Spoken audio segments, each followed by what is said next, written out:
9 मई यानी कि बिहार के सियासत को लेकर एक बड़ी बैठक और बैठक बिहार में बढ़ते संक्रमण पर ब्रेक लगाने के लिए भी, बैठक बिहार में नीतीश कुमार के सियासी समीकरण को बिगाड़ने के लिए भी। यह बैठक आरजेडी सुप्रीमो लालू प्रसाद यादव करेंगे वर्चुअल तरीके से। आरजेडी चीफ लालू प्रसाद यादव जुड़ेंगे अपने पार्टी के विधायकों के साथ, अपने पार्टी के वरिष्ठ नेताओं के साथ, विधान पार्षदों के साथ और हराए गए प्रत्याशियों के साथ। दरअसल बिहार विधानसभा चुनाव 2020 के नतीजे आने के बाद आरजेडी के कई ऐसे प्रत्याशी थे जो बहुत कम फासले से हारे और यही वजह है कि वो हाईकोर्ट की तरफ भी गया और उन्होंने आरोप चुनाव आयोग पर लगाया, मुख्यमंत्री नीतीश कुमार पर लगाया और सीधे तौर पे तेजस्वी यादव भी कई बार कह चुके हैं, लगातार वो कहते रहे जब भी प्रेस कॉन्फ्रेंस कहते हैं कि मुख्यमंत्री नीतीश कुमार ने चोर दरवाजे से सरकार बनाई है। बिहार की सत्ताधारी दलों पर लगातार तेजस्वी यादव हमलावर रहे हैं, लेकिन अब RJD supremo Lalu Prasad Yadav jail से बाहर हैं और बिहार की सियासत को लेकर बड़ी बैठक करने जा रहे हैं। बिहार में लगातार संक्रमण से हालात बिगड़ते जा रहे हैं, उस पर भी चर्चा होगी। पार्टी के विधायक अपने क्षेत्र में क्या कार्य कर रहे हैं उस पर भी चर्चा होगी। लेकिन लालू प्रसाद यादव के इस आपात बैठक से अब घबराहट हो रही है सुशील कुमार मोदी को और जीतन राम मांझी को। देखिए, जीतन राम मांझी वही है जो बिहार विधानसभा चुनाव से ठीक पहले महागठबंधन छोड़ आए थे और लोकसभा चुनाव के वक्त वो अपनी पार्टी को लेकर महागठबंधन में शामिल हो गए थे। और ऐसे में सवाल उठ रहे हैं कि इतनी बेचैनी क्यों हो रही है सत्ताधारी दलों में। देखिए, आरजेडी सुप्रीमो लालू प्रसाद यादव का सियासत में सक्रिय होना कहीं ना कहीं अब सत्ताधारी दलों को लग रहा है कि उनके लिए महंगा ना पड़ जाए। RJD supremo Lalu Prasad Yadav jail से बाहर आ गए हैं। दुमका कोषागार से अवैध निकासी के मामले में जैसे ही आरजेडी सुप्रीमो लालू प्रसाद यादव को झारखंड हाईकोर्ट ने जस्टिस अपरेश सिंह की अदालत ने जमानत दी, उनके प्रशंसकों को, समर्थकों को और पार्टी के नेताओं को ये उम्मीदें जगी कि अब तेजस्वी यादव की सरकार बनेगी और नीतीश सरकार जो साजिशें रची है उसका पोल खुलेगा। बिहार के सियासत के माहिर खिलाड़ी लालू प्रसाद यादव जब एक बार फिर से सियासत में सक्रिय होने जा रहे हैं तो जीतन राम मांझी शहाबुद्दीन की बखान कर रहे हैं और कह रहे हैं कि शहाबुद्दीन के साथ आपने जो किया उससे लोग भूलेंगे नहीं। तो सुशील कुमार मोदी कह रहे हैं कि यह वक्त नहीं है। लेकिन अब सवाल टुडे बिहार न्यूज का है सुशील कुमार मोदी से। देखिए, बिहार में बढ़ते संक्रमण पर सियासत तेज है और सियासत आरजेडी भी कर रही है, सियासत जेडीयू भी कर रही है और बीजेपी भी कर रही है।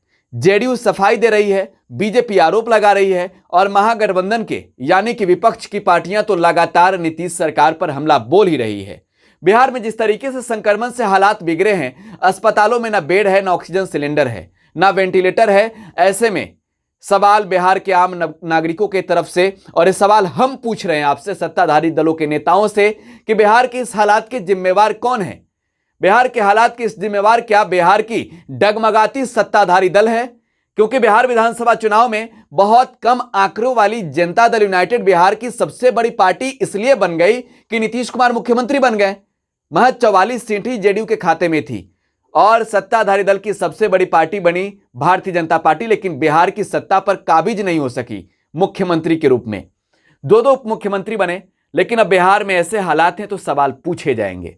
सुशील कुमार मोदी का एक ट्वीट आता है आरजेडी सुप्रीमो लालू प्रसाद यादव के इस वर्चुअल मीटिंग को लेकर कि लालू प्रसाद यादव पहले अपने पार्टी के कार्यकर्ताओं को नसीहत दें कि इस तरीके की बयानबाजी ना करें, फिलहाल संक्रमण से लड़ना है। लेकिन ये सवाल अब बीजेपी की ओर से उठ रहे हैं तो सवाल बिहार के लोग पूछ रहे हैं।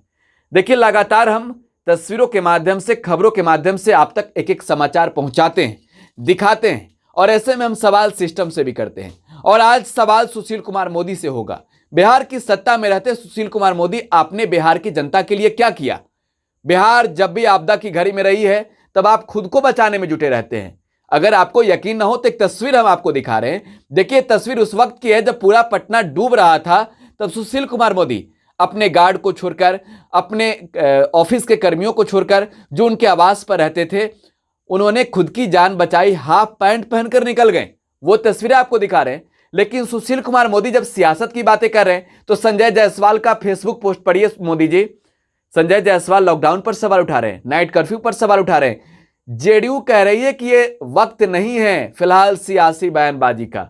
लेकिन क्या आप अब बिहार की सत्ता से दूर राज्यसभा सांसद बन गए हैं तो बिहार प्रदेश के अध्यक्ष से पूछेंगे कि कब अपनी सियासी बयानबाजी बंद करेंगे? विपक्ष का तो काम है सवाल पूछना, विपक्ष का तो काम है मुद्दा उठाना, विपक्ष का काम है सरकार को आईना दिखाना जहां सिस्टम फेल होते दिख रही है।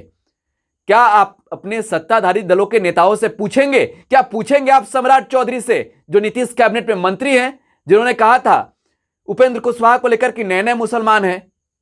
आप कभी पूछने की हिम्मत करेंगे? बिहार की सत्ता से आप बाहर हैं फिलहाल, लेकिन बिहार की सत्ता में रहते हुए भी आपने कुछ नहीं किया था। सुशील कुमार मोदी जी, ये तस्वीरें बता रही है, आपकी तस्वीरें हैं और वो तस्वीरें हम आपको दिखा रहे हैं।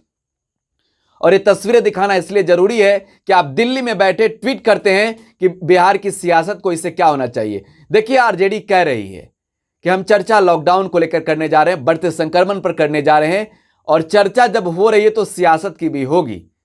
लेकिन इस चर्चा पर सवाल आरजेडी भी पूछ रहे हैं, बिहार के लोग भी पूछ रहे हैं, खासतौर पर आपसे, कि आपने क्या किया जब पटना डूब रही थी? तो आप अपनी घर नहीं बचा सके, आप खुद से भागे फिरते थे, आप निकल गए। सवाल का जवाब का इंतजार रहेगा। आप टुडे बिहार न्यूज के साथ बने रहें, लगातार यहां खबरों का सिलसिला जारी है। धन्यवाद।